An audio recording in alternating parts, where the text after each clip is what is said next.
সুপ্রিয় দর্শক, আসসালামু আলাইকুম। প্রথমেই জানিয়ে দিচ্ছি সংবাদ শিরোনাম। অস্ত্র আইনে সাবেক প্রতিমন্ত্রী কামাল মজুমদার গ্রেফতার। ফেসবুক পোস্ট ডিলিট করলেন শারজিস আলম। বিএনপির দুই গ্রুপের সংঘর্ষে আহত আরও একজনের মৃত্যু। শরীয়তপুরে ছাত্রদলের কমিটি নিয়ে পক্ষে বিপক্ষে মিছিল, দুই পক্ষের সংঘর্ষে আহত 15। গুমের ঘটনায় মূল কালপ্রিট র্যাব, যা বললেন প্রেস সচিব। লন্ডনের উদ্দেশ্যে রওনা দিয়েছেন জুবাইদা রহমান। খালেদা জিয়াকে গুলশানের বাড়ির কাগজ দিলেন গণপূর্ত উপদেষ্টা। এতক্ষণ শুনছিলেন সংবাদ শিরোনাম। সর্বশেষ সংবাদ পেতে চ্যানেলটি সাবস্ক্রাইব করুন। এবার বিস্তারিত। অস্ত্র আইনে সাবেক প্রতিমন্ত্রী কামাল মজুমদার গ্রেফতার। রাজধানীর বনানী থানার অস্ত্র আইনে দায়ের করা মামলায় পতিত স্বৈরাচারী আওয়ামী লীগ সরকারের সাবেক শিল্প প্রতিমন্ত্রী কামাল আহমেদ মজুমদারকে গ্রেফতার দেখানো হয়েছে। বুধবার মামলার তদন্তকারী কর্মকর্তার আবেদনের পরিপ্রেক্ষিতে তাকে গ্রেফতার দেখান ঢাকার অতিরিক্ত chief metropolitan magistrate Mohammad Ziadur Rahman. এ তথ্য নিশ্চিত করেছেন আদালতের বনানী থানার সাধারণ নিবন্ধন শাখার কর্মকর্তা পুলিশের উপপরিদর্শক মোক্তার হোসেন। এদিন দুপুর 12টার দিকে কামাল আহমেদ মজুমদারকে আদালতে তোলা হয়। পরে মামলার তদন্ত কর্মকর্তার আবেদনের পরিপ্রেক্ষিতে তাকে গ্রেফতার দেখানোর আদেশ দেন বিচারক। ফেসবুক পোস্ট ডিলিট করলেন শারজিস আলম। শেখ মুজিবুর রহমানকে নিয়ে করা ফেসবুক পোস্ট ডিলিট করলেন জাতীয় নাগরিক পার্টির উত্তরাঞ্চলের মুখ্য সংগঠক শারজিস আলম।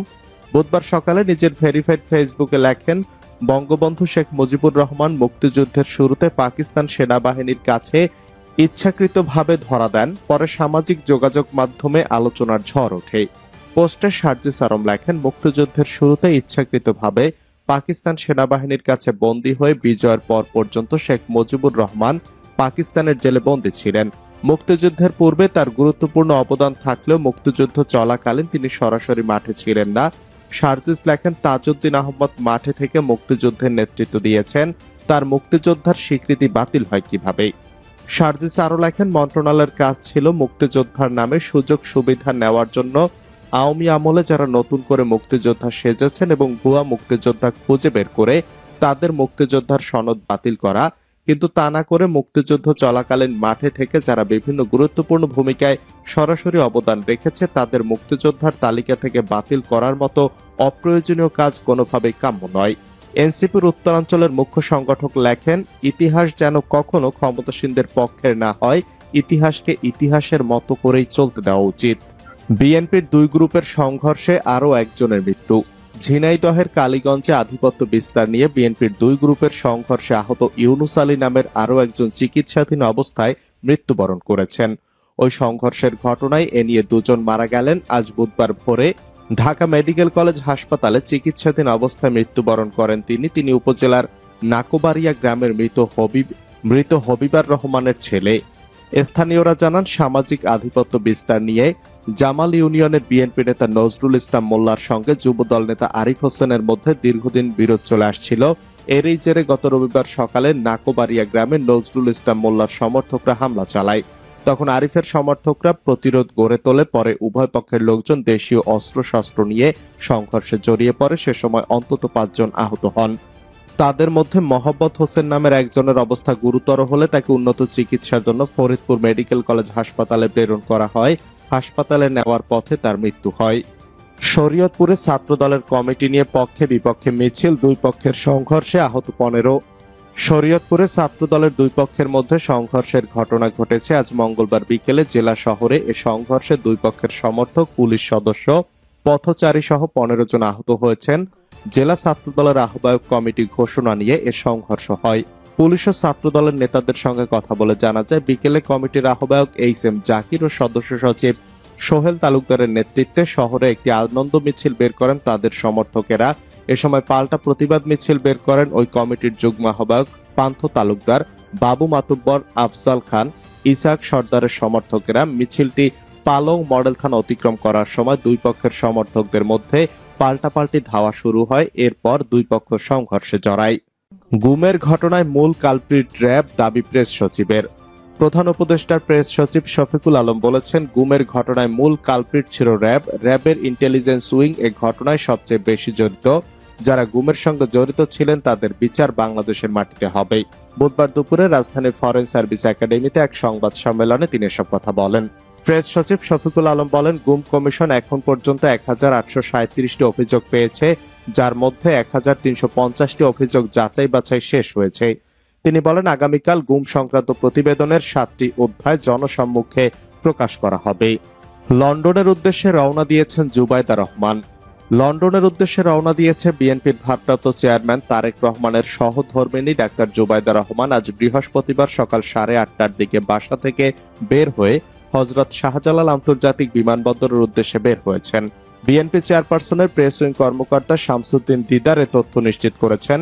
তিনি জানান, সকাল 10:30টার দিকে কাতার এয়ারলাইন্সের একটি বিমানে ডাক্তার জুবাইদা রহমান লন্ডনের উদ্দেশ্যে রওনা দিবেন। গত মে মাসের 6 তারিখে শাশুড়ি বেগম খালেদা জিয়ার সাথে প্রায় 18 বছর পর দেশে ফেরেন ডাক্তার জুবাইদা রহমান।